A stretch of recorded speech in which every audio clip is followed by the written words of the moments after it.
I have a confession to make. I love fame, sex, money, power. Fame, sex, money, power are the four fruits of the Kalpavrishka, the wish-fulfilling tree. If you ever see somebody do something bad and thinking like, man, how could this guy do it? Fame, sex, money, power. Fame, sex, money, power. Fame, sex, money, power. It makes the world go around. Fame, sex, money, power. There's a story that a group of children go to Planeret, and long story short, the child who asks for candy gets a stomachache. The child who asks for toys only gets boredom. The only child who is not disappointed by the wish-fulfilling tree, which gives anything you want, is the child in a wheelchair who cannot get to its roots. The purpose of wisdom is to sever yourself from the wish-fulfilling tree.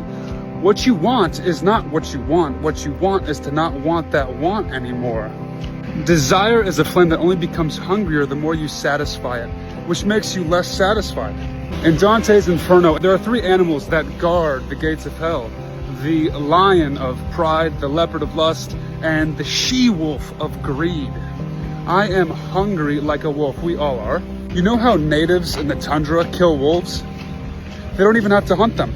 They dip a knife in blood, let it freeze, dip it back in blood, until there's a popsicle of blood, and they stick it in the snow. In the middle of the night, the wolf comes, licks the blade, licks the blood, until eventually it's just slicing its own tongue off, but it can't tell anymore because its tongue is so numb and all it tastes is blood that eventually the wolf kills itself by bleeding out.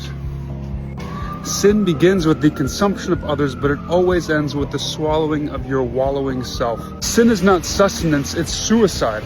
It is not satisfaction, it is swollen starvation. Your stomach will feel like it is barren and tearing apart at the same time. I mean, that's how they're punished. The lustful and the greedy and the avaricious in hell.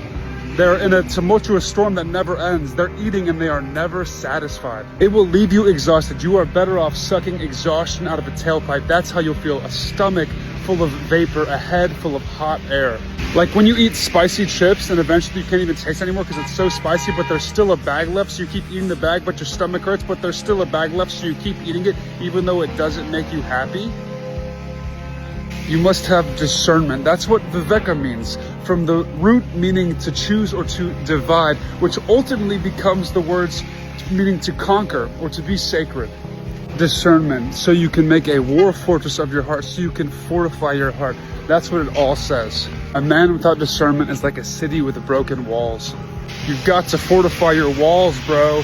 The only way to conquer is to cut yourself from the tree of desire. The only way to be sacred is to sever yourself from the tree of desire. He conquers who conquers himself. I conquer others because I cannot conquer myself. Diogenes said that to Alexander, you know.